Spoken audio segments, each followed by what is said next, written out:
KNBR app. Carter moved his feet. Curry couldn't get that up. Draymond running the ball. Draymond Green, he's had multiple stops on the other end. The biggest shot of the night thus far. Yeah, Draymond Green returns, hits the floater, gets the friendly roll, a bunch of different stops down the stretch, some pretty insane defense from Draymond Green, especially against Paolo Banchero, and the Warriors are able to eke out a win after leading by 15 going to the fourth quarter. They hang on for a 104-99 victory over the Orlando Magic. We welcome in to Dubs OT with JD here on KNBR, the sports leader. 808 KNBR is the number, 415-808-5627. Also, as we get started here from Harmonic Brewing in Thrive City, just outside Chase Center. Cheers to everybody here at Harmonic. We got Mike and Grace at the controls here at Harmonic Brewing. So stop by, stay high. Wet and rainy Monday evening here in San Francisco. And the Warriors end up with a 4-2 homestand.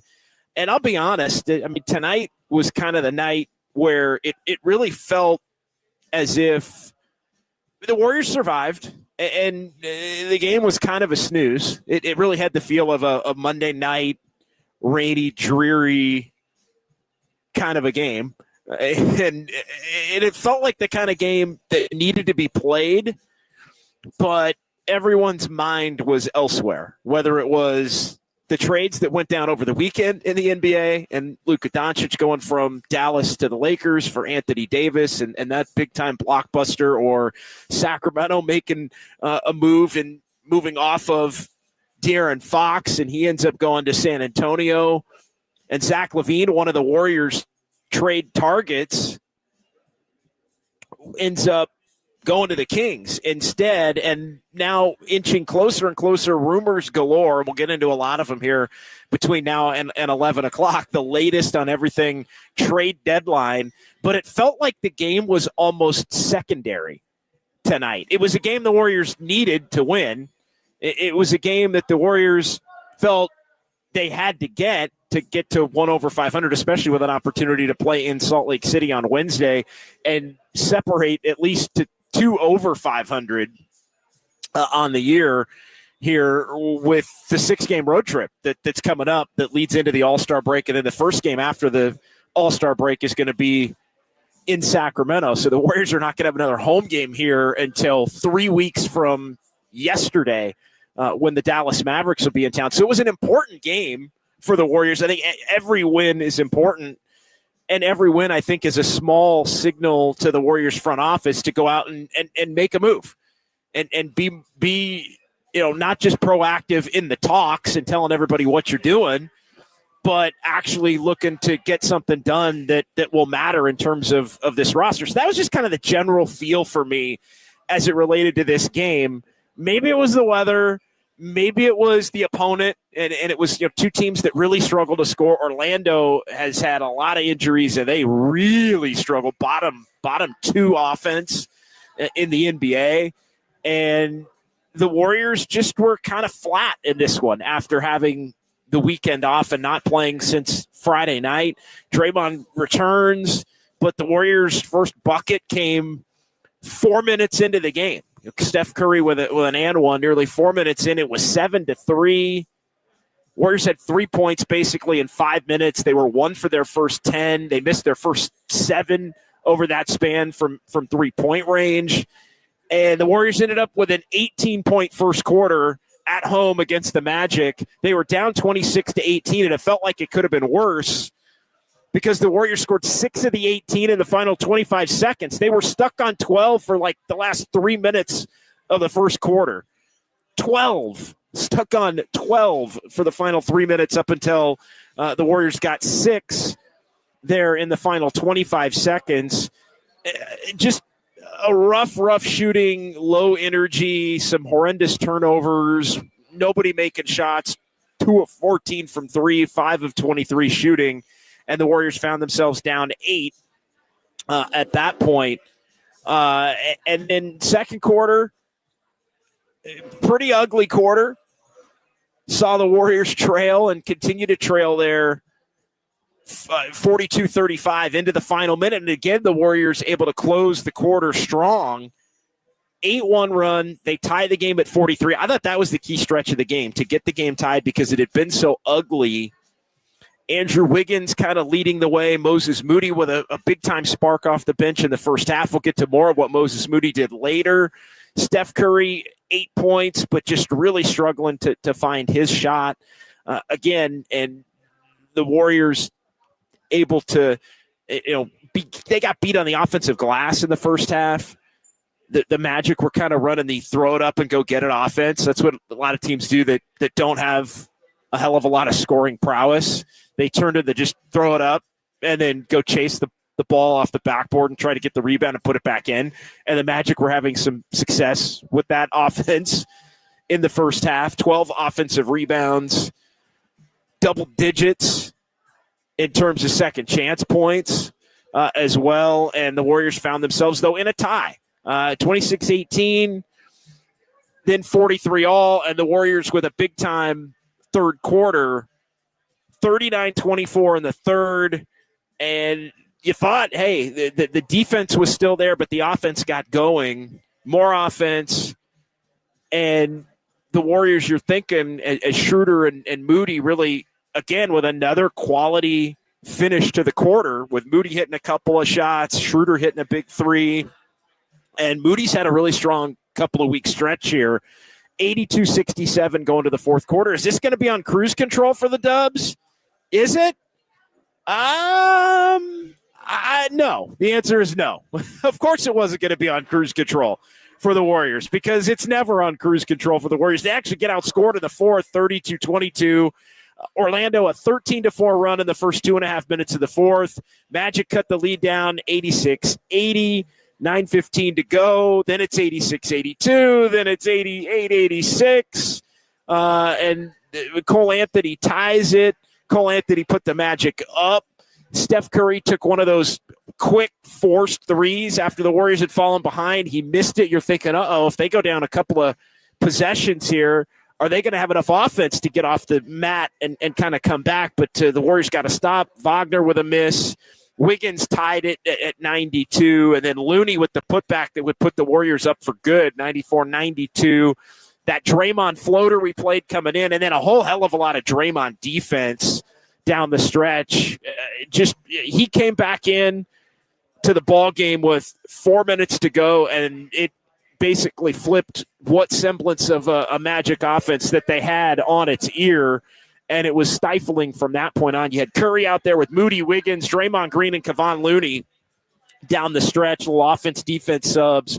But the Warriors did enough defensively against a poor offensive team, and then the big third quarter able to help them carry to the victory, 104-99 the final. So 808 KNBR, 415-808-5627. If you want to jump in and join the conversation here on Dubs OT with JD, the Golden State Lumber and Building Materials text line is open.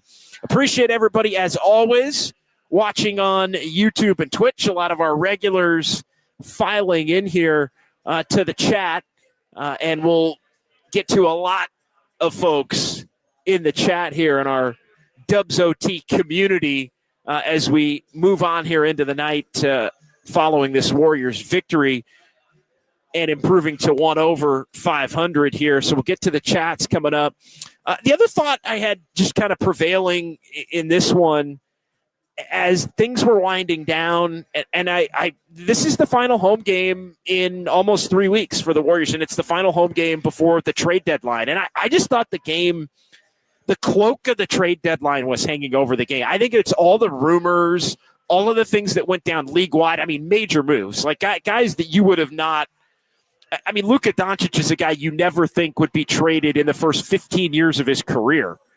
And yet he goes in a jaw-dropping blockbuster of a WTF are the Dallas Mavericks doing move on Saturday night. De'Aaron Fox is somebody that if anybody would have told you at the beginning of this season that he wouldn't finish this season in Sacramento, I don't think many people would have believed you. He goes, and then all of the rumors surrounding the Warriors, which we will get into. I mean, Shams basically saying the Warriors are calling and checking in on every star player in the league. guys that are available, guys that aren't available, LeBron, Durant, Zion Williamson, LaMelo Ball.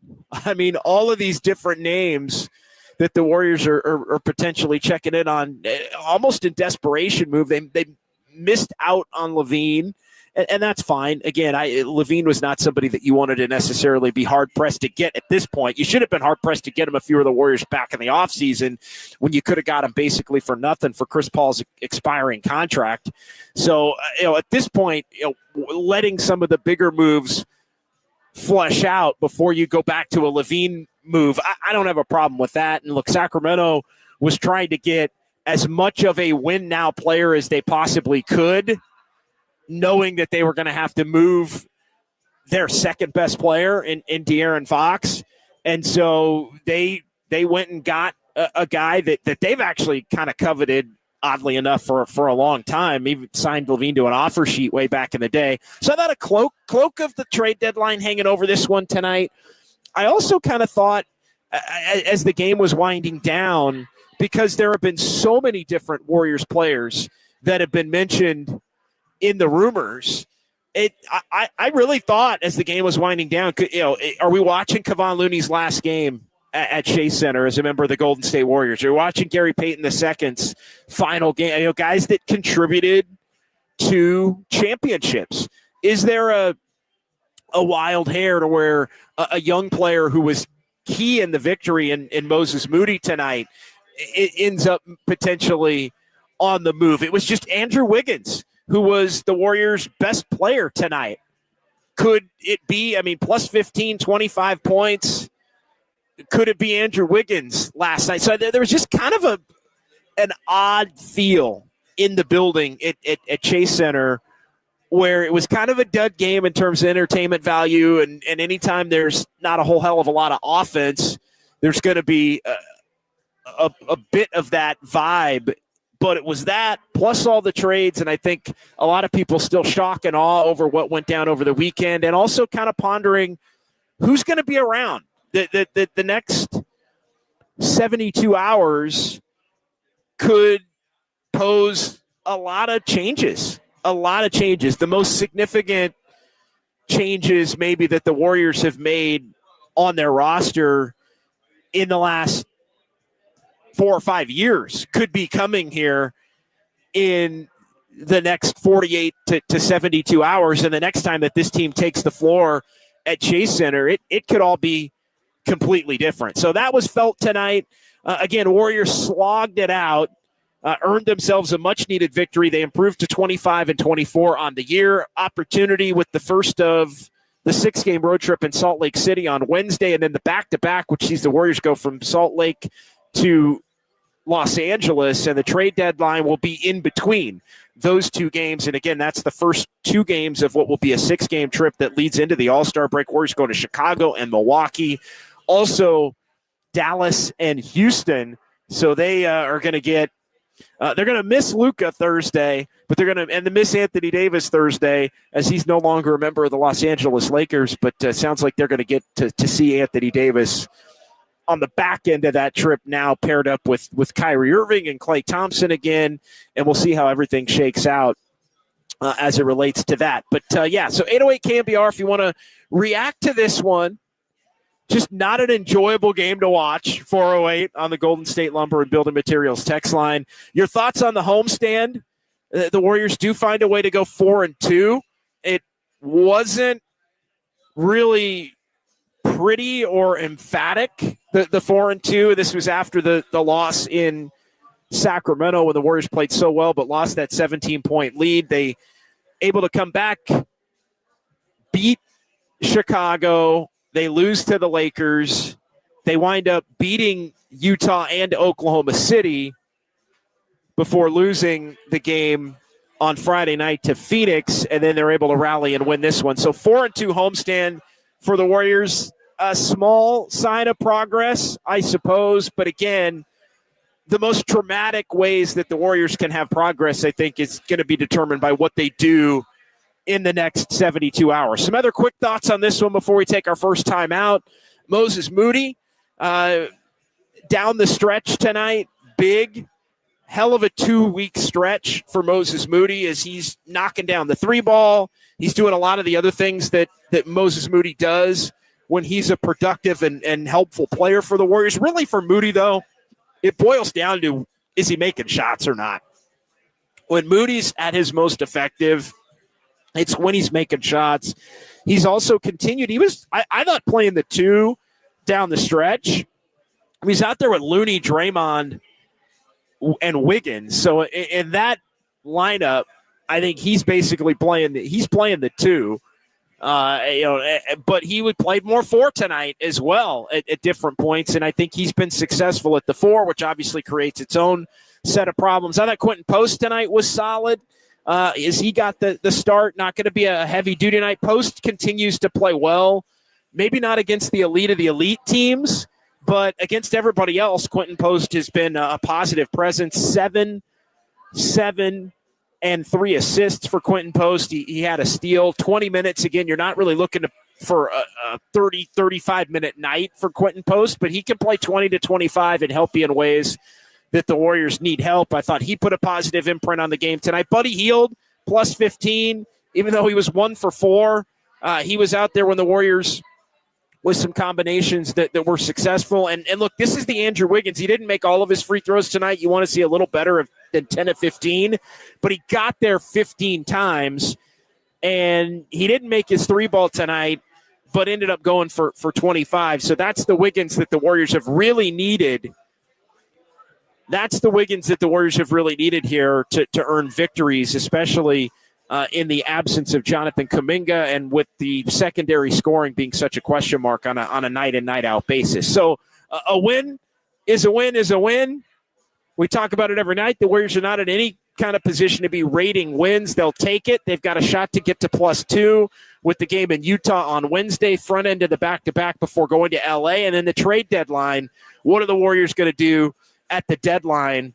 One name off the board in Zach LaVine, but a couple of new names maybe joining the conversation again. We'll get into all of that coming up. 808 KNBR, we'll get into the YouTube chat as well. Warriors win 104-99. It's KNBR 104.5 and 680 The Sports Leader.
Dub Nation, this is the real and inside story on Warriors basketball. Dubs OT with John Dickinson continues. Streaming live at twitch.tv/thesportsleader.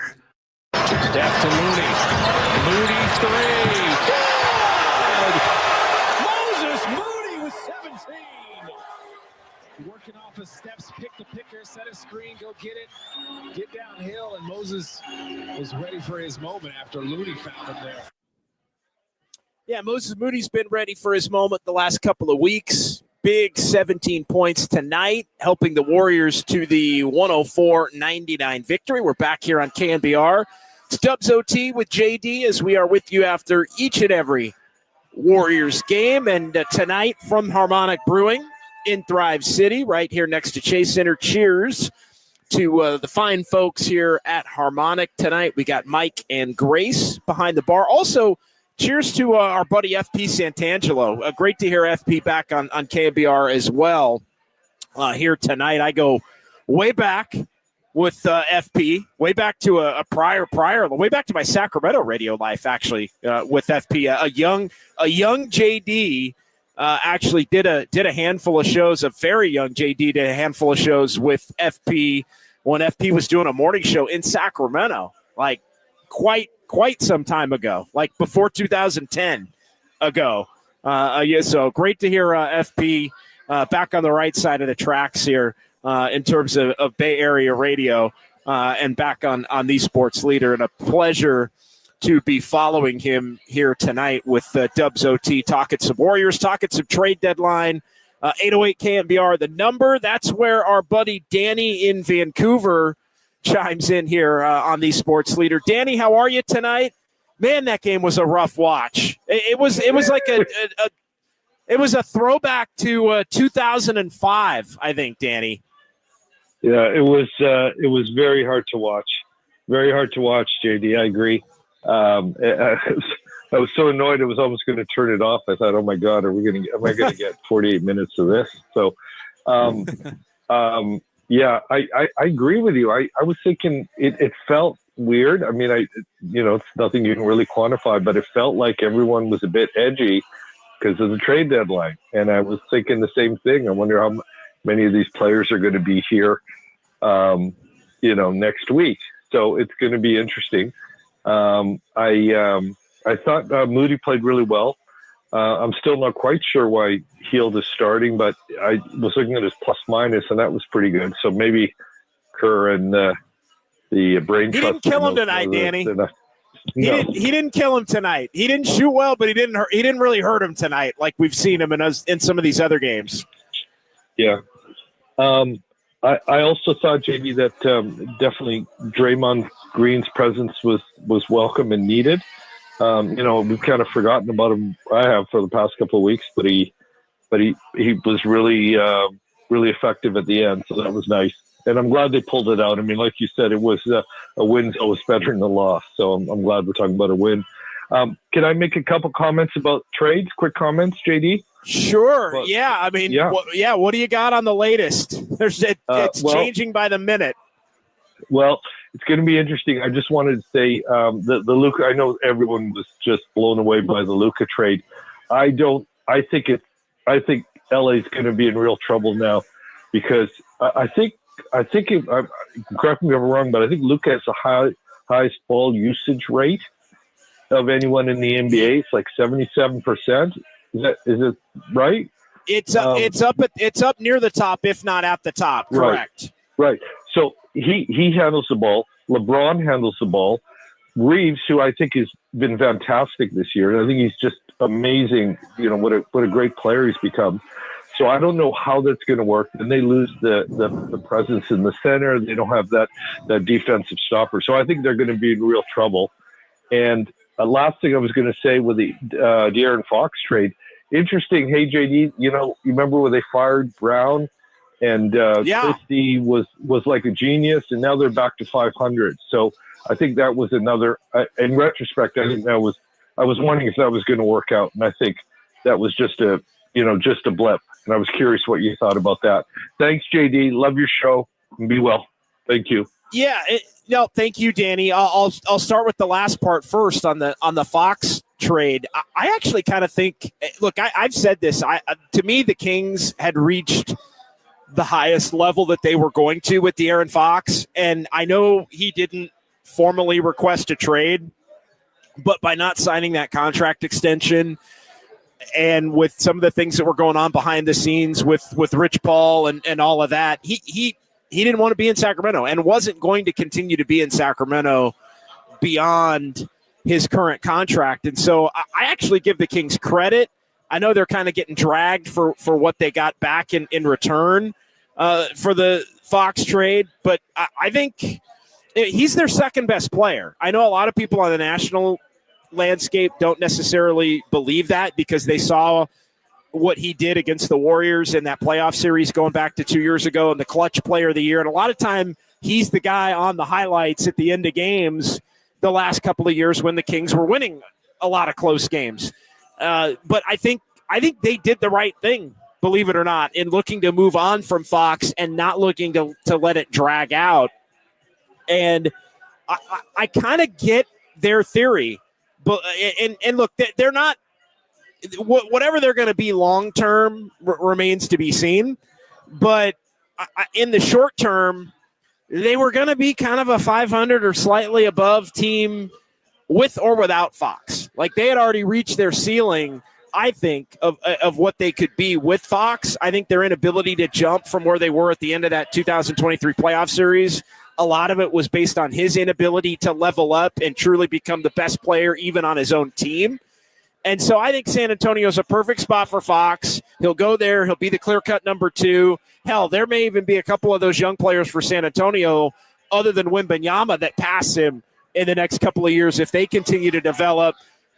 No shade on Fox, and he's going to look very good next to Wemby in San Antonio, especially with the Spurs not giving up Castle or Vassell or Keldon Johnson. Like they got a good little thing going for the next few years. I thought the Kings in the short term did the best they could considering the circumstances. And I kind of see where they're at where, Fox missed some games in January and Malik Monk did a De'Aaron Fox impersonation. And the game where he really did, or 2 games he really did it. One was in Boston when they won at Boston. The other one was here at Chase behind me when they smoked the Warriors. And Monk just took the game over. He was running the point basically. So I think it's interesting. I think they feel like they can get the primary point guard ball handler Monk attributes. I think they feel like they can get more out of DeRozan in the clutch and not having 2 guys that have to be the primary clutch guy. Fox and DeRozan will allow DeRozan to be the lead dog in that. They won tonight, by the way, in Minnesota and won a close game where DeRozan had 33. And again, I've never loved LaVine. Those of you that have watched this show as it relates to the Warriors, I don't hate LaVine, but I don't think LaVine is some perfect player.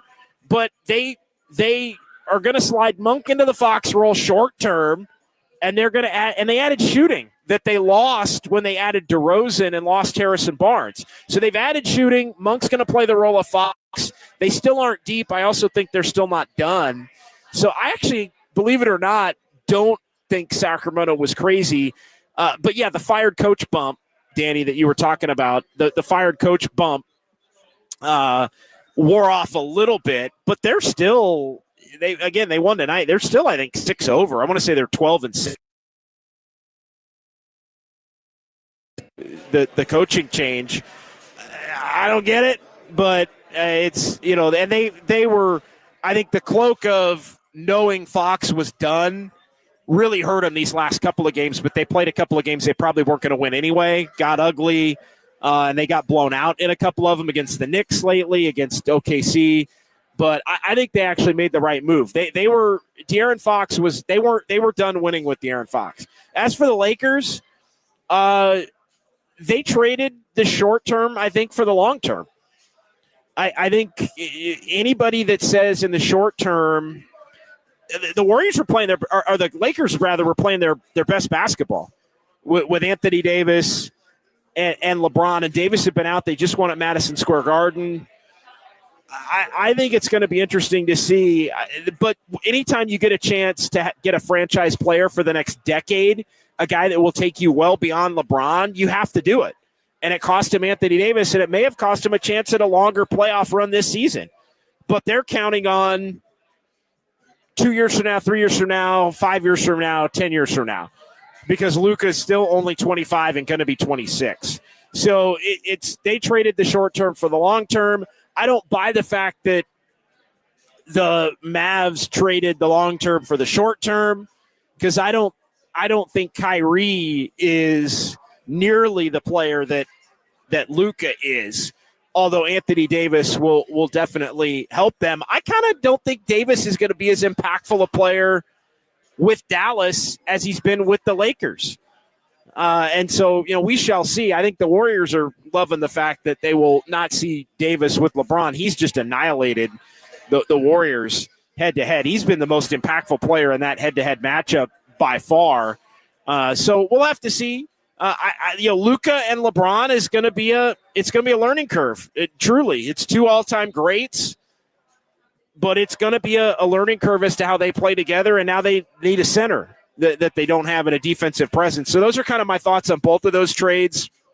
Again, I think both Dallas and the Lakers are playoff teams here moving forward, but there is going to be a period of trying to sort through and organize and figure out exactly how to operate with some of the new players that are in the fold. Draymond's presence was 100% felt tonight.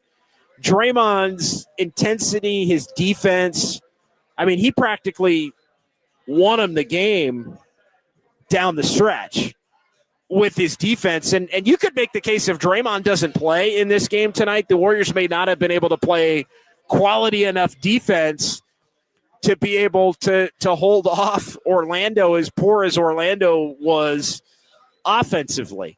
Like, this is a night where the Warriors 104. If Draymond doesn't play, does Orlando score 108 and win this game 108-104? They might have. Does Orlando score 110 or 112 and win this game by 8? They might have. So Draymond coming back at kind of the perfect time here tonight, and without a doubt made his presence felt.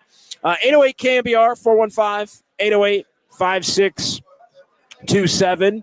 It's Dubs OT with JD here on the Sports Leader on this Monday night from Harmonic Brewing here in Thrive City.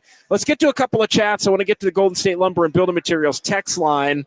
I also want to bring in Kyle Haar here in just a moment. Kyle just chopping it up with Overnight Dave, it looks like, back at our San Francisco studios. What's going on, Dave? That's Dave's hand there, waving to everyone here on this Monday. But one quick one from the 408 Golden State Lumber and Building Materials text line. Looney is a dog. Yeah, Looney was awesome tonight. And that was the one that really caught me. I was thinking, man, is Looney, could this be the last? In a lot of ways, I hate to say this because you'll find no bigger Kevon Looney fan than me.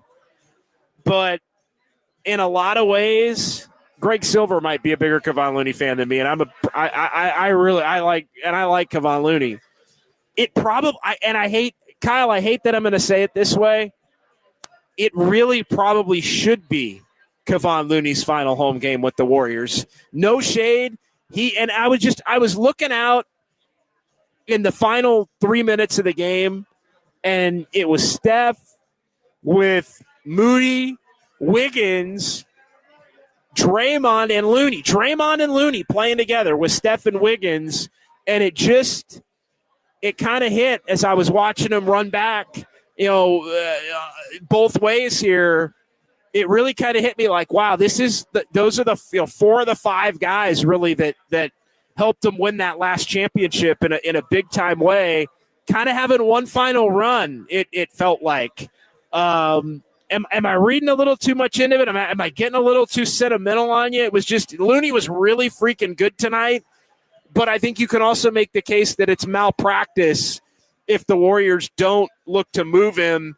And he and GP too, who's a Bay Area fan favorite kind of a player, helped him win that 22 title.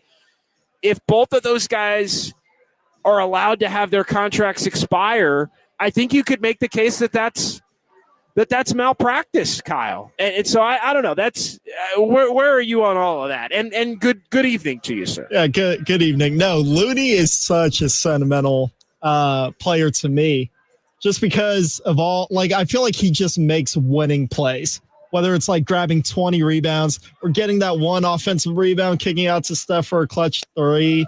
But I'm there with you. I feel like what's Looney's contract? $8 million, right?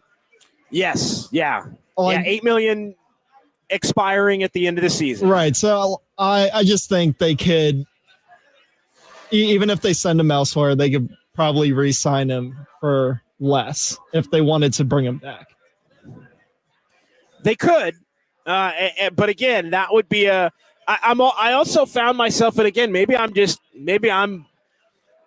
going a little too deep to it, but I found myself thinking of is Looney going to be on the court warming up in Utah, and they're going to pull him in, and all of a sudden he's going to be, getting hugs from Steph and Draymond, or they're in the hotel in LA on Thursday morning with a couple hours to go before the trade deadline. They're like, Loon, sorry, man, you're going to Chicago. But they're going to probably buy you out, and you can go wherever you want. Also, Looney doesn't seem like he has any ego at all, so it doesn't seem like his feelings would be too hurt if he were to get traded. I don't know. Maybe it's just wishful thinking that he would return on a smaller contract. Surprisingly, Kevon Looney has got a birthday on Thursday, as we talked about the other night. His birthday is on trade deadline day on Thursday, 29. But Looney's 29, going on about, 45 in terms of his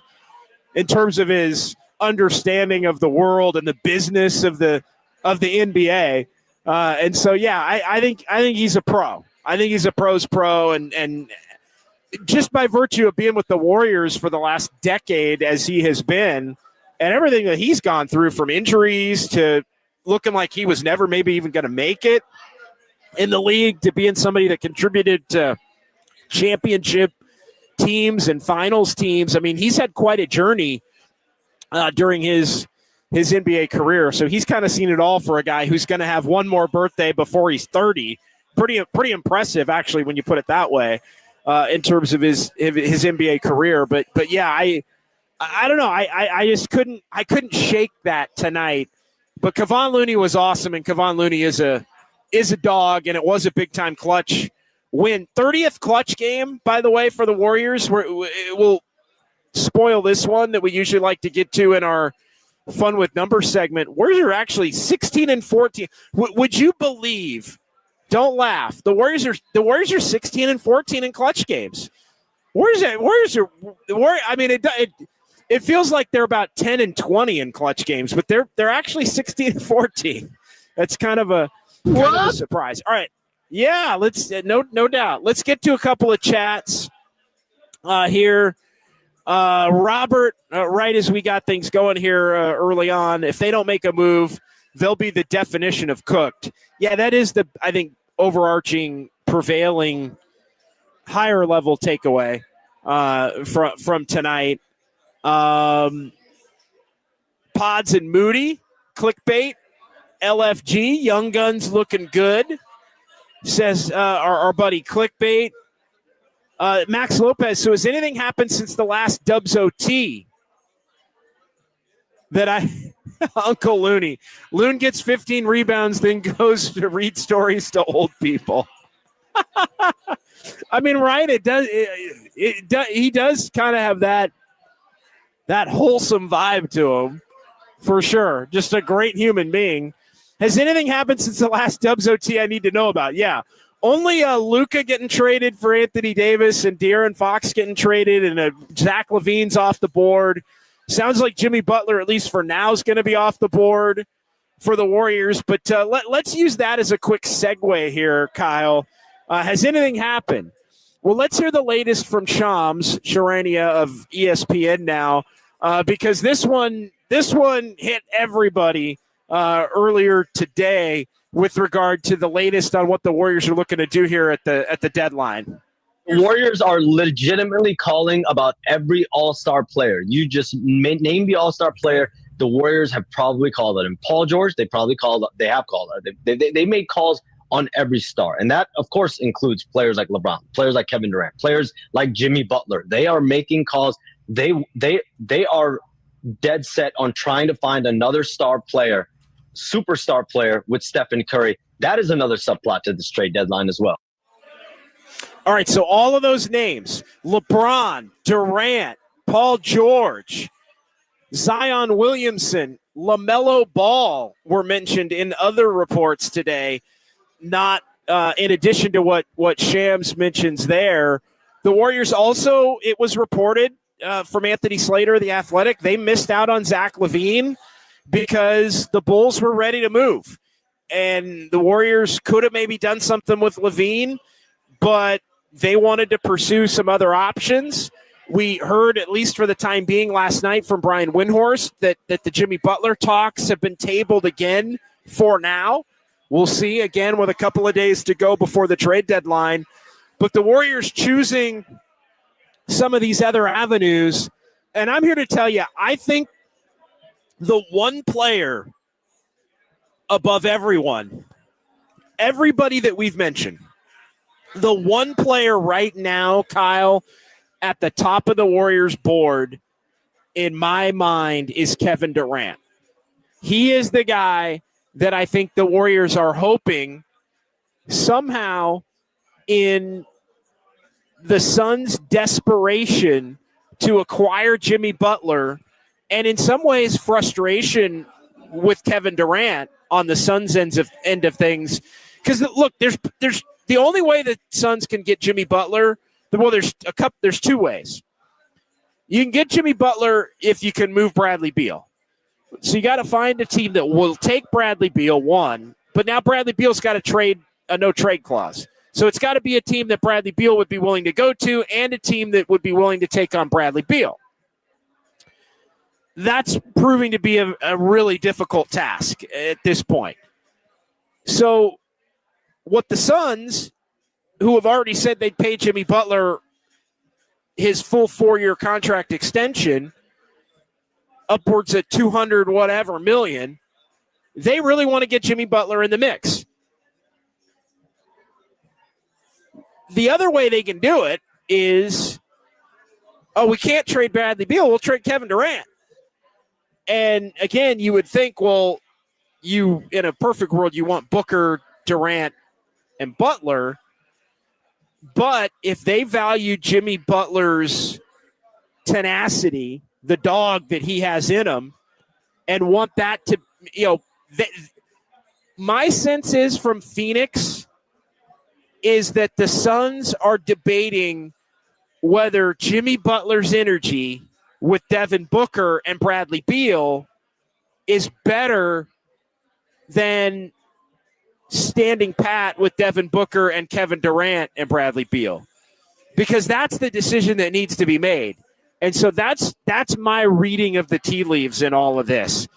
And what the Warriors are hoping is that the Suns reach a point where they're so in on Jimmy Butler and can't find a taker for Bradley Beal that fits for Bradley Beal and for the opposition, that they say we're going to move Kevin Durant, and that the Warriors then would move hell and earth to add Kevin Durant into the mix.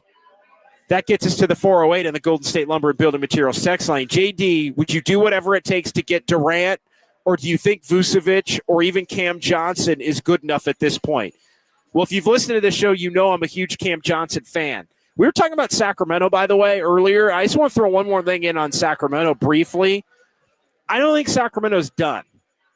I think now that they've resolved the De'Aaron Fox situation, and they acquired a couple of first-round picks and some seconds, in addition to the ones that they already have that are their own, I think they're going to look to try and add depth in the next 48 to 72 hours. I do not think Sacramento is done by any means. I kind of think that's on the Cam Johnson front a little bit. I think they're still in play there with Oklahoma City and some other teams. Bringing it back to the Warriors and the 408 on the Golden State Lumber and Building Materials text line, Would you do whatever it takes to get Durant? Yes. And my belief is that the Warriors, if Durant is available, the Warriors would do whatever it takes to get Durant and have him for the next 2 to 3 years with Stephen Curry, with Draymond Green, with Steve Kerr. And I think they believe that if they can get Durant, that maybe they can get LeBron down the line in the offseason. And so, yes, that's the pipe dream of all pipe dreams. But I think that's part of why the Warriors would lead you to believe that there's been this level of inaction on some of these lesser moves. But, yeah, it might be Wiggins and Kuminga and other stuff and picks. The Warriors have not said they won't mortgage the future for – they've said they're not going to mortgage the future for the wrong guy. What they haven't said is that they wouldn't mortgage the future for the right guy. And I think they view Kevin Durant as the right guy. I think they believe that if they could get Kevin Durant, they could win a championship in the next 2 years with Steph Curry and Draymond Green and Steve Kerr. I think they believe that they could piece it together with whatever's left, even if Wiggins and Kuminga and whoever else is gone. That's part of the reason why they've hung on to Kuminga to this point, is they're waiting for that all-star, superstar, potential future Hall of Famer to come to fruition. So I think they would go all in and do whatever it takes to go get Kevin Durant. I don't think Vucevic is enough. Vucevic might be enough if this team stays relatively healthy to help them get a high-end play-in spot that gets you into the playoffs if you win the right amount of play-in games. He'd help them. He'd help them between now and the end of the year. It's better than nothing. If you're only giving up expiring contracts and second-round picks, then, yeah, go get – but Vucevic is way down in the pecking order in terms of some of these other moves that the Warriors would look to make. You know my thoughts on Cam Johnson. I think Cam Johnson would really help this team. I think seeing somebody like Guy Santos and the way his shooting and hustle over a short time frame has helped the Warriors. I think Cam Johnson being somebody that can shoot at an elite level and be a starting caliber player, I think Cam Johnson would open up a lot. And you wouldn't be giving up Wiggins necessarily to get him. I've said it. It's probably going to cost you, though, a couple of first-round picks or Kuminga in a first-round pick. And I think the Warriors have drawn a line in the sand that they don't want to get Cam Johnson for Kuminga. I would do it. I've said it. I would do it. I'm in the minority. People drag me for saying it. I would do it. It doesn't sound, though, like that's the direction that the Warriors are going here. So it all remains to be seen. All right, 808 KNBR, 415-808-5627. Let's pause here again. We'll come back. I've been neglecting the good folks in the YouTube chat, so we're going to get into the YouTube chat. We got Sounds of Dubs OT coming up as well. Warriors get the win tonight over the Magic, 104.99. It's KNBR 104.5 and 680, the sports leader.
Dubs OT with John Dickinson keeps rolling. Streaming live on YouTube at KNBR 1045.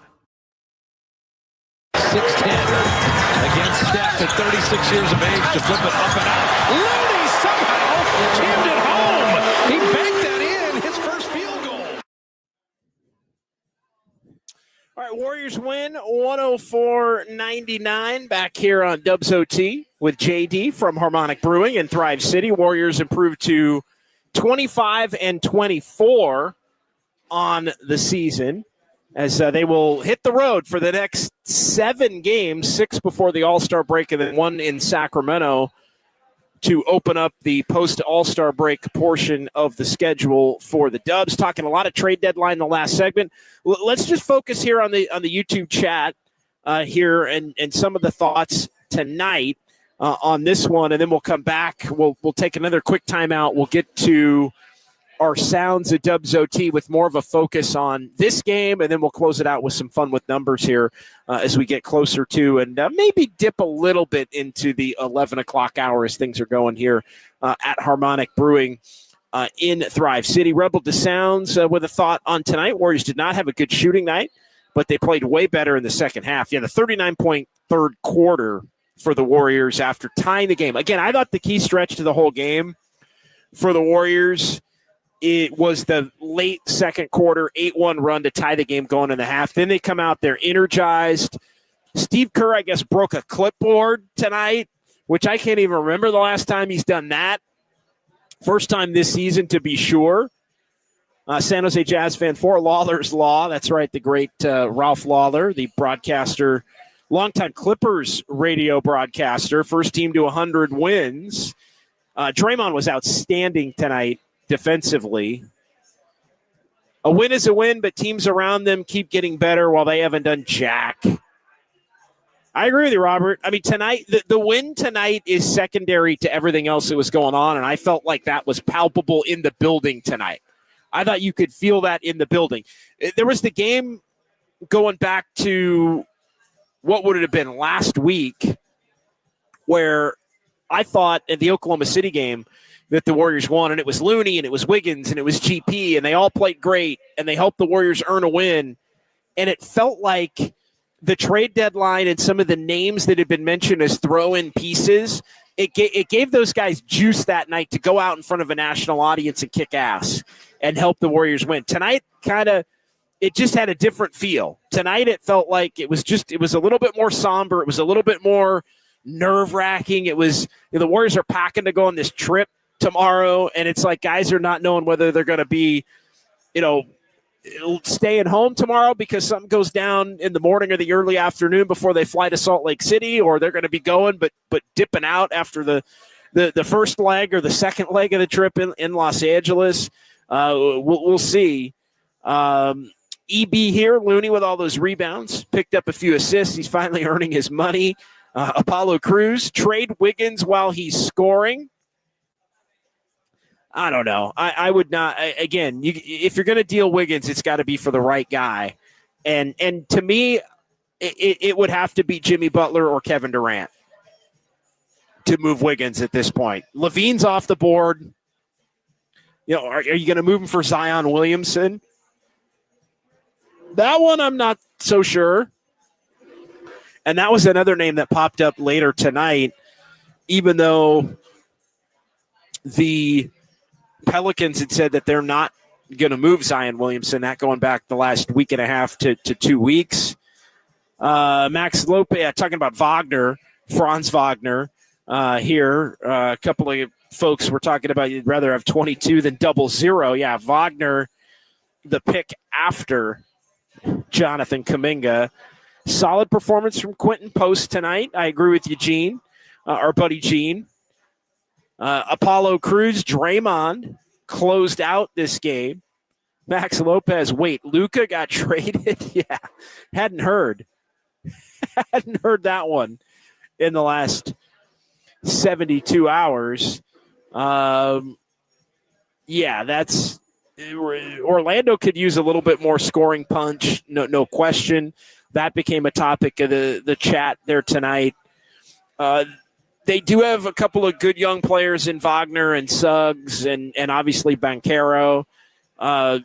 Three really good young players, Banchero and Wagner, the top two, and Suggs. But they need more energy. I don't think they stink. I think they've had a lot of injuries and the like. And the Warriors and Andis Brown points this out. Warriors can play good defense against ISO offenses, something they hang their hat on. That's true. And that's part of why they have some wins against Houston. It's part of why they have wins against Oklahoma City. It's part of why at times they can force the Celtics to go ISO and beat them down the stretch, even though the Celtics, for the most part, will try to move it around and share it. And, yeah, Orlando can do that. But it's the teams that spread it around that make things a little bit more difficult. Joe Schmo, Magic have talent, have some guys out. Yeah, the Magic have just plummeted. I mean, they were a team that had some pretty significant high expectations. I'm with our buddy Robert. I think Durant might get traded, but again, the Jimmy Butler, Bradley Beal component to that is, I think, if the Suns can keep Durant and move Beal and get Butler, that's their A option. If they can't move Beal, and it's looking increasingly less likely that they can move Beal, because they not only have to find a team that will take him, but the team that will take him has to be a team that he will go to, which makes it all the more difficult. EB here. Moody has finally stopped worrying about playing time and just attacking, using all his tools while he's in there. Yeah, and he's had an extended chance. I mean, he really has, I think, because the Warriors have been so shorthanded. This is one of the more prolonged stretches, I feel like, where Moody's made a significant impact, other than a couple of the playoff series. That Sacramento series, when he got thrown in game 2, he had a good 6-game stretch there that lasted a couple of weeks. So yeah, we'll have to see how things ultimately shake out there. EB here. Sacramento went into Minnesota and stole a game. Yes, they did. Minnesota was terrible tonight. I was watching a lot of that game before the Warrior game, and then in the first quarter, there was about half the first quarter, there was a little bit of a crossover, and the Kings led most of the game and kind of controlled the game. Definitely a game Sacramento deserved to win. And, yeah, Minnesota, just kind of one of those dog games at home. Like, we've seen the Warriors do it to them twice. Warriors and Kings both went into Minnesota and won twice. Kind of a similar story. Go figure, right? Kind of a low-level, low-effort Minnesota, low-energy game. Anthony Edwards coming back off of illness, and they don't have a second scorer. They have Ant, and Ant was 7 for 22 or something tonight, and they don't have somebody that they can go to. Conley's not giving them much. Are you really depending on Naz Reid, who had a good game, to get, like, yeah, I'm with the trade of Cat really screwed up the Minnesota Timberwolves. They didn't have DiVincenzo tonight, and obviously he's going to be out for a while. But that was a nice win for Sac, by the way. They cleansed their palate of the De'Aaron Fox saga after it had monopolized their world for the last week and got themselves a nice win. And so, yeah, really, really quality stuff there. No Cap 757, all of the front office PR today was hilarious. They're setting up the narrative post-deadline to the fans. Well, we tried, and nothing made sense. Trades are hard. Same BS since the Jordan Poole trade. I hate to say it, but they are setting that up as a potential option. There's no question that they are setting that up as a potential option. Due diligence. It feels really freaking Giantsy. Feels Giantsy. It does. In on this guy, in on that guy, called on this guy, would take that guy, love this guy. In reality, it's going to take like 5, 6, 10 different things fall in their lap in an attempt to make it happen. So we shall see. Enrique Rivera, if you can't get Zion, Trey Murphy, yeah, you ain't getting Trey Murphy. Trey Murphy III is going to be the guy that I think the Pelicans are not trading anytime soon. Warriors could have had him, though. They took Moses Moody. Bring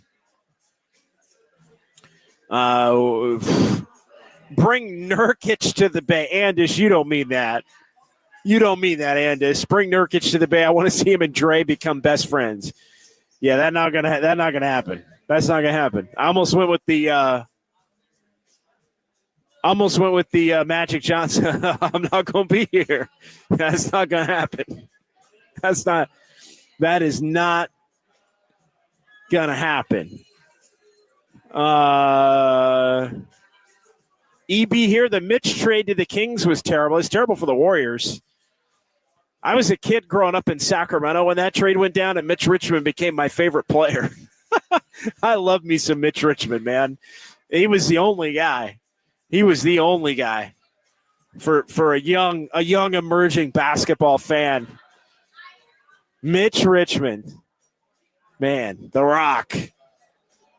Love me some Mitch Richmond. That was not a good trade for the Warriors. That was. But the Kings, I think, went to one playoff in like 8 years he was there. So then it's not like they did anything with him, but he was a hell of a player. And then, went on the Lakers and was basically done after that. Went to Washington in the Weber trade, which worked out pretty well for Sacramento. And then to the Lakers after that. And actually, random fact, Mitch Richmond, and a lot of people don't know this, Mitch Richmond was on the 2002 Lakers.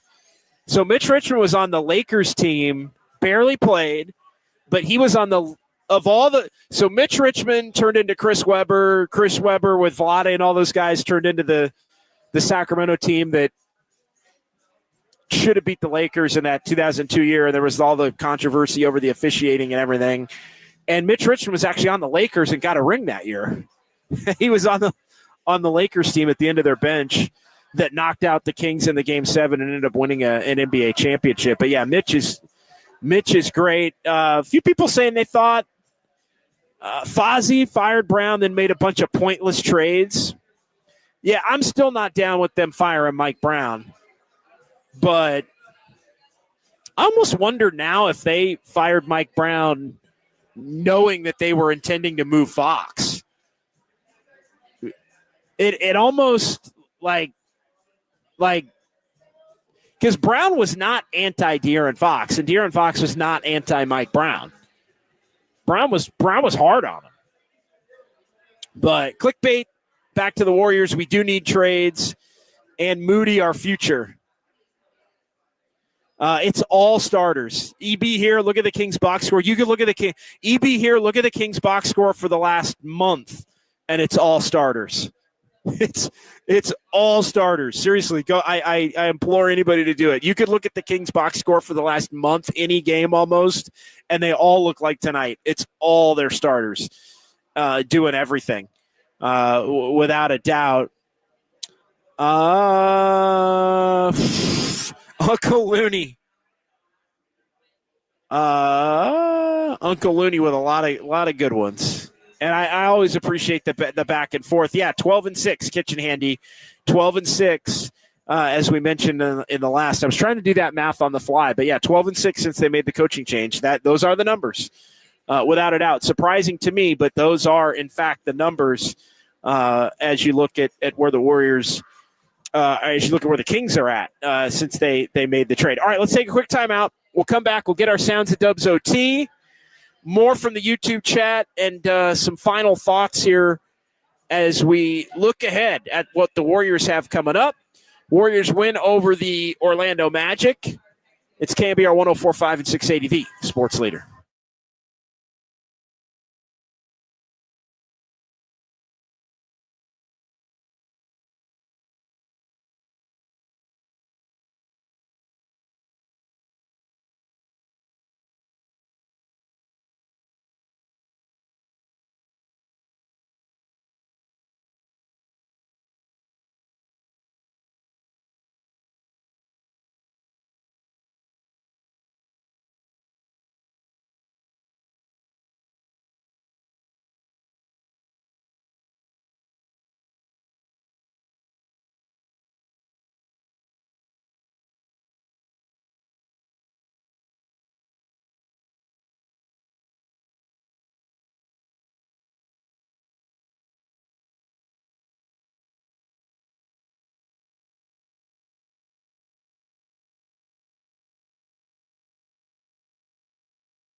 KNBR presents the sounds of Dubs OT. I can see the headline now. Kerr says Warriors better without Curry. No class, no balls. I want to get my joy back. I'm happy here, off the court. Now here's John Dickinson.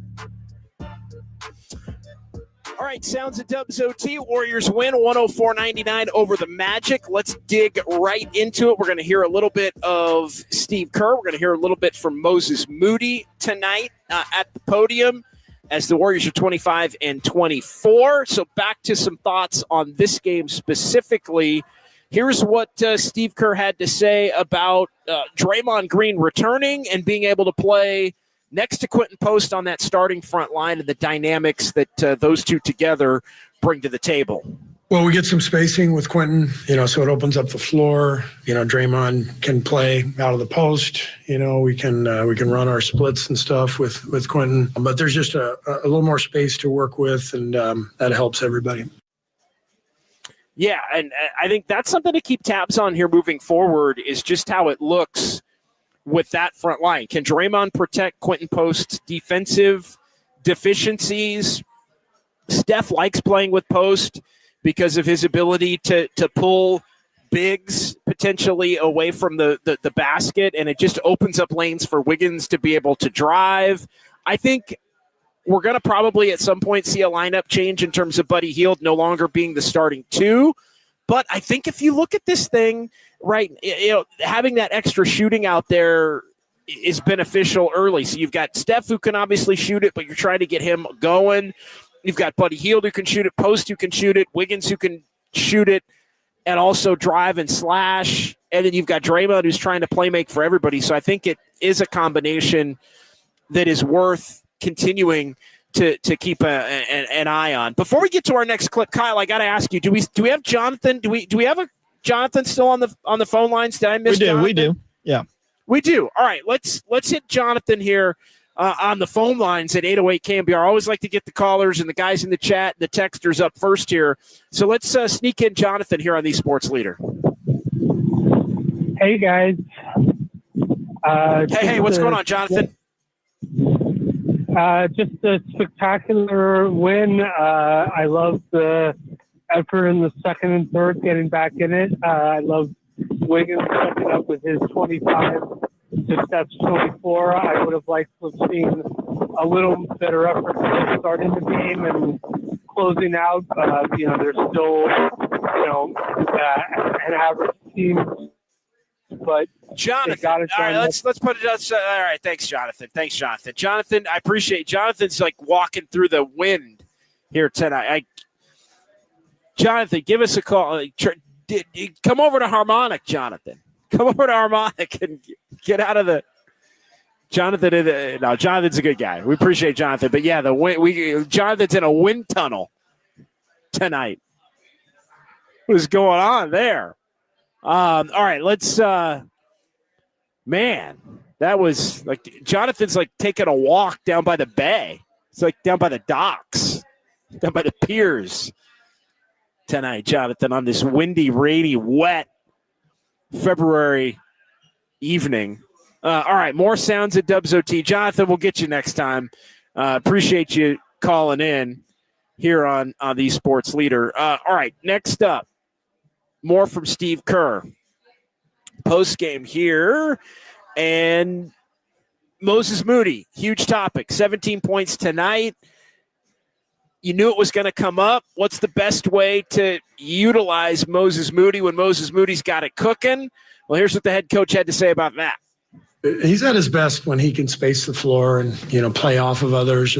But we have to slide him up and down to different positions depending on lineups. One of the things Quentin does when he's out there is he opens up the game for everyone else, and that allows us to play different lineups. And so Moses can slide down to the three if Quentin's out there with Draymond, and that's helpful. And yeah, we're mixing and matching, every night.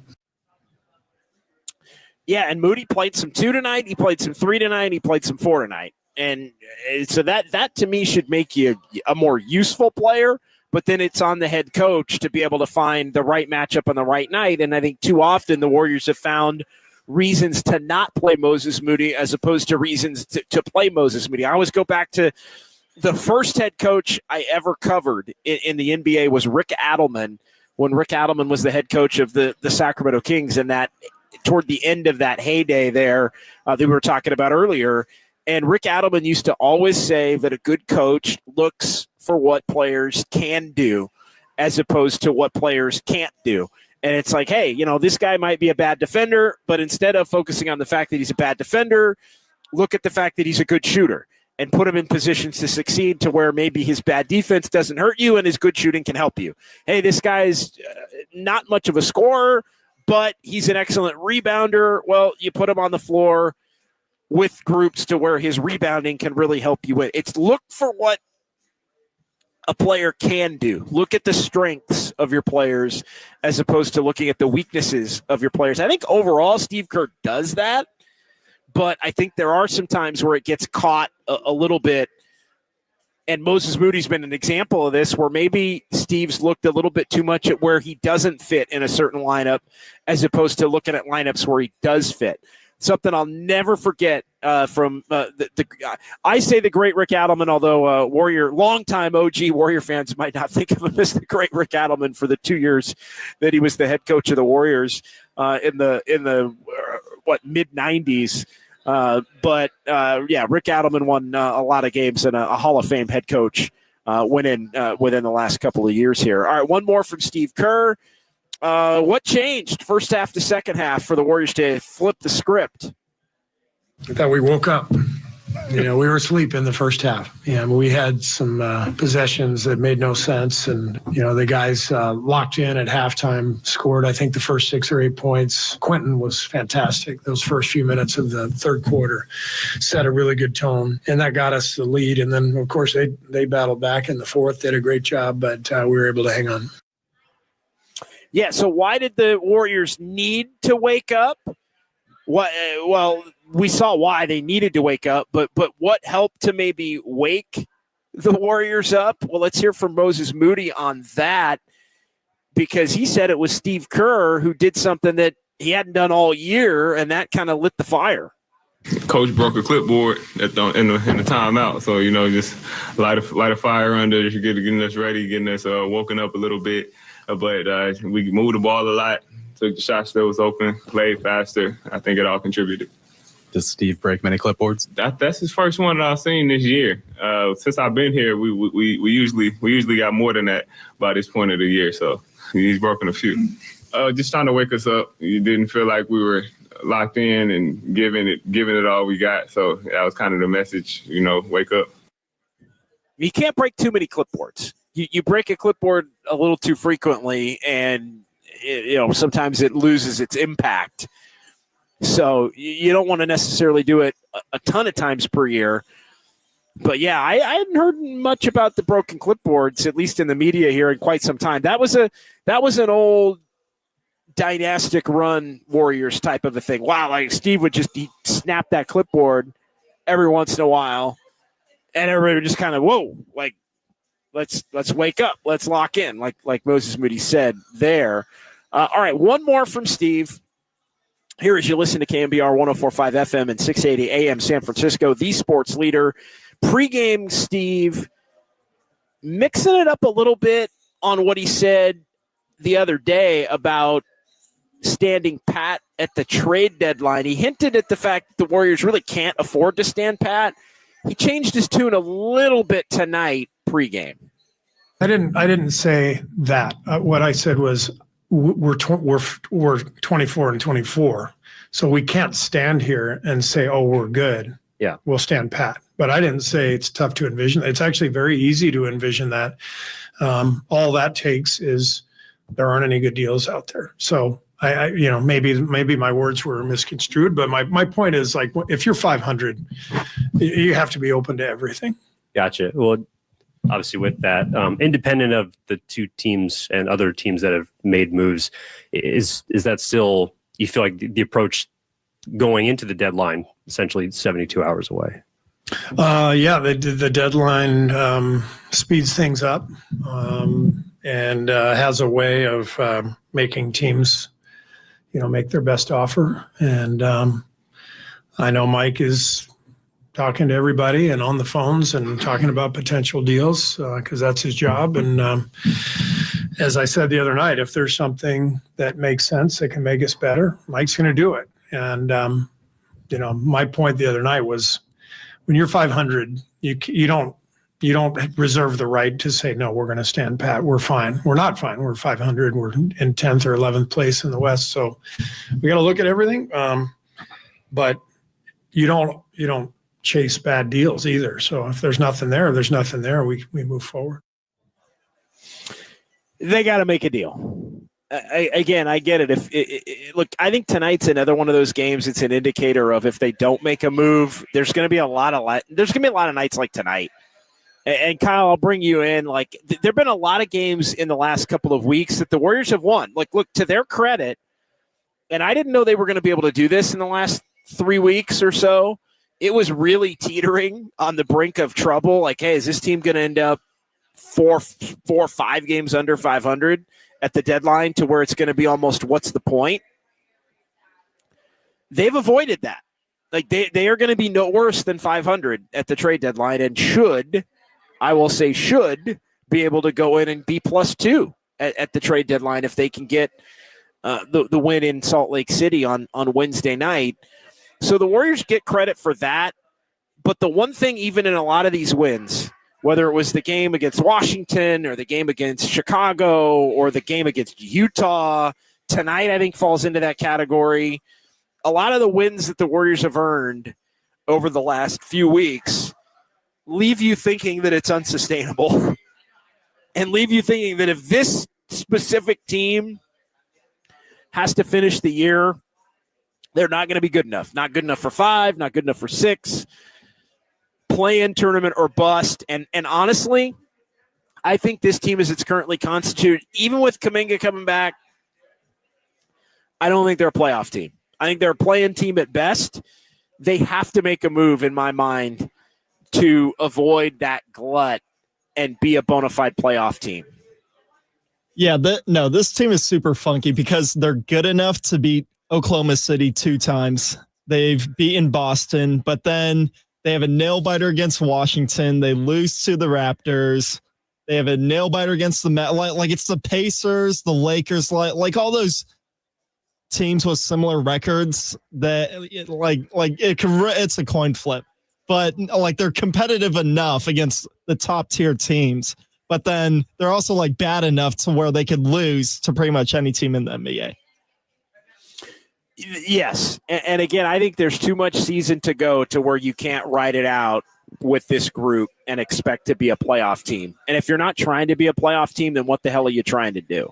That's really the reality as it stands for me. All right, let's take our final timeout. We'll come back. We'll get some fun with numbers. Final thoughts from the YouTube chat, and then we will call it a night here from Harmonic Brewing in Thrive City. Right here, KNBR 104.5. It's Dubs OT with JD on the Sports Leader.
This is Dubs OT with JD. Time now for fun. I'm a fun guy. With numbers. No, I'm just having fun. On KNBR 104.5 and 680. Streaming live on KNBR.com and the KNBR app. All right, final segment. Warriors win 104-99 over the Magic. They are 25-24. We'll make it quick. Trying to call it a night here from Harmonic. And by the way, we're going to have a bunch of All-Star game coverage as well. It kind of dawned on me that this is the final home game before the All-Star break. But the All-Star game's at Chase behind me. And we've got you covered. We're going to be doing a special Dubs OT after the All-Star game on Sunday the 16th. So stop by and say hi. If you're in the area there, if you want to just come hang out, we're going to be having some fun. We got all your All-Star coverage throughout the weekend, Friday, Saturday, Sunday night. It's going to be fantastic. And then our next show is going to be February 23rd here at Harmonic, our next show from Harmonic. We're going to be on Wednesday from the home studio Wednesday, and then Dubs OT from L.A. on Thursday, following the Warriors and the Lakers and covering the trade deadline and everything going on there. So Warriors then go to Chicago, Milwaukee, Dallas, and Houston before the All-Star break, and we'll be back here in Harmonic for that. So 25-24, 4-2 record for the Dubs on the homestand. Now 15-13 at home. Warriors get the upper hand on the Magic, first of the two-game season series. They'll play again on February the 27th. The Warriors played another clutch game tonight, and we talked about it, 30th clutch game of the year. Warriors with the second most in the NBA. Minnesota, 31 clutch games. They played a clutch game tonight. Minnesota, believe it or not, Minnesota is 13-18 now in clutch games, in 31 clutch games, 13-18. The Warriors are 16-14 in their 30 clutch games. The Warriors held the Magic to 99. They are 5-1 this year when they prevent the opponent from scoring 100 points, including 4-0 on the home floor. Warriors trailed by as many as 11, so they had their ninth come-from-behind win of the year. And for the second time this season, the Warriors, odd stat, didn't record a block. Second time this year, the second time in the last week, as they didn't have a block against the Lakers. Andrew Wiggins, 25 points, 10 free throws made. He got to the line 15 times tonight. The Warriors needed every one of those. Stephen Curry with 24. Even though he didn't shoot it well, his second 20-point game in the last three, 8 for 8 at the free throw line. Who says Steph Curry can't get to the free throw line? He did it tonight. Moses Moody, 17. Kevon Looney, a season high in terms of rebounds. 15 boards, 7 offensive rebounds for Kevon Looney, and what could have been his final Chase Center Warriors appearance pending the trade deadline. And Draymond Green returned to the lineup, missed the last 7, 4 points, 7 boards, 5 assists, a steal, and a lot of great freaking defense down the stretch to stymie the Orlando Magic and help the Warriors prevail to victory. All right, that's going to do it. Big thanks to Kyle Haar in our San Francisco studios, along with Overnight Dave. Kyle, who do I need to? Who else was helping out? We got Jacob. Yep. Yeah, the great Jacob Violante. Great to hear FP back on the KNBR airwaves as well. Big thanks to Mike and Grace out here at Harmonic in Thrive City, and Billy Joe from Alamo also stopping by and saying hi. Always appreciate that. We'll talk to you Wednesday, Warriors and the Jazz, right around 8:30, 9 o'clock with that one. And then from L.A. on Thursday, following the trade deadline of the Warriors and the Lakers. We'll talk to you then right here. Warriors get the win 104-99. It's KNBR 104.5 and 680, the sports leader. Carter moved his feet. Curry couldn't get that up. Draymond running it hard.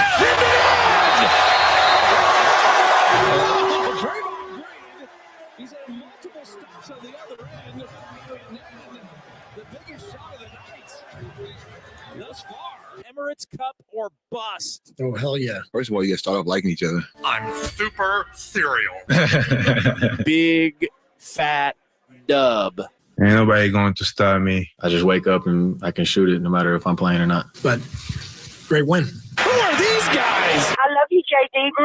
Bye, sugar. I can see the headline now. Kerr says Warriors better without Curry.